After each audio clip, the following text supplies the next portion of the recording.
tonight. So watch me bring the. Baik, terima kasih.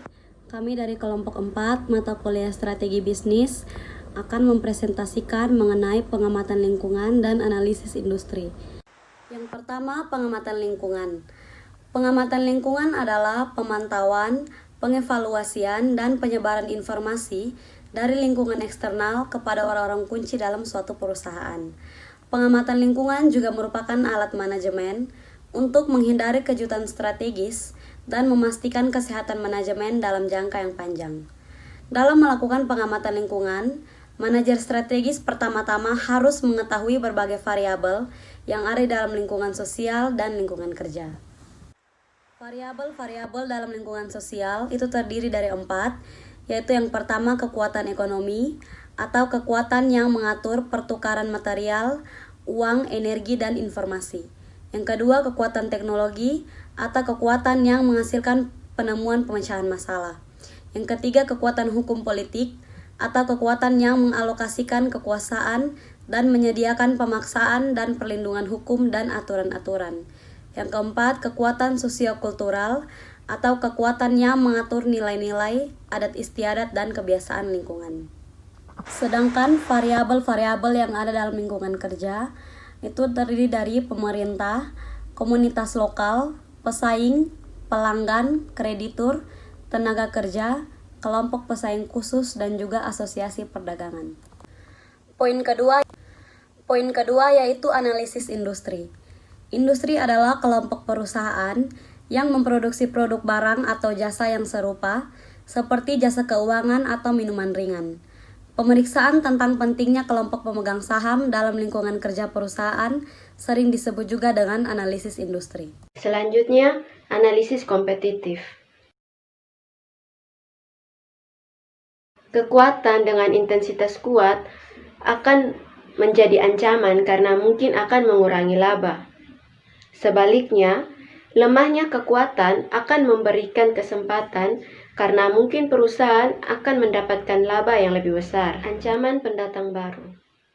Pendatang baru dalam industri biasanya membawa kapasitas baru sebagai usaha untuk mendapatkan untungan dari pasar saham dan sumber daya penting. Persaingan di antara perusahaan yang telah ada. Persaingan yang digerakkan oleh satu perusahaan dapat dipastikan akan mempengaruhi para pesaingnya dan mungkin akan menyebabkan pembalasan dan juga adanya usaha perlawanan. Ancaman produk atau jasa pengganti. Semua perusahaan dalam suatu industri bersaing dalam industri lain yang memproduksi produk pengganti. Produk pengganti muncul dalam bentuk yang berbeda, tetapi dapat memuaskan kebutuhan yang sama dari produk lain. Kekuatan penawaran pembeli. Pembeli mempengaruhi industri melalui kemampuan mereka untuk menekan turunnya harga, permintaan terhadap kualitas atau jasa yang lebih baik, dan memainkan peran untuk melawan satu pesaing dengan lainnya. Kekuatan penawaran pemasok. Pemasok dapat mempengaruhi industri dengan kekuatan mereka untuk menaikkan harga atau menurunkan kualitas barang atau jasa yang dibeli. Kekuatan relatif dari stakeholder lain.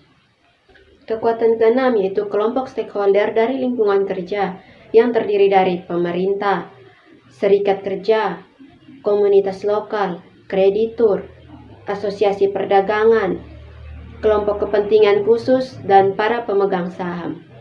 Evolusi industri. Sebagian industri berkembang melalui serangkaian tahap dari tumbuh hingga dewasa sampai menurun. Intensitas pada setiap kekuatan yang telah disebutkan akan menentukan tahap revolusi industri.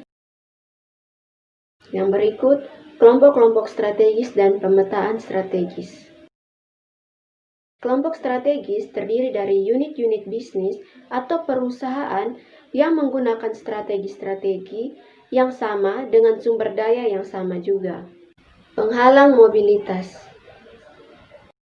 Penghalang tidak hanya melindungi perusahaan-perusahaan dalam kelompok strategis dari masuknya perusahaan di luar industri, tetapi juga menyediakan penghalang untuk berpindah dari satu kelompok strategis ke kelompok strategis lainnya.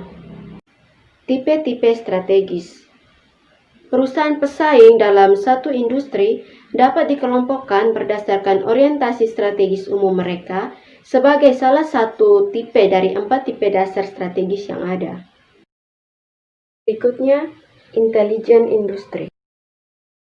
Penelitian menunjukkan bahwa orang banyak melakukan penelitian terhadap lingkungan secara informal dan juga individual. Mereka memperoleh informasi dari berbagai sumber seperti pelanggan, pemasok, pegawai bank, konsultan, publikasi, pengamatan pribadi, bawahan, atasan, dan juga rekan kerja. Akan tetapi, beberapa perusahaan memilih menggunakan mata-mata dan bentuk intelijen lain untuk memperoleh informasi secara langsung dari pesaing mereka. Seperti apa peramalan? Setelah mengumpulkan informasi mengenai lingkungannya, perusahaan harus menganalisis kecenderungan-kecenderungan yang ada dan berusaha menentukan arah yang akan dituju untuk masa depan. Sebagian besar perusahaan harus mendasarkan perencanaan masa depan mereka pada peramalan seperangkat asumsi mengenai seperti apa masa depan.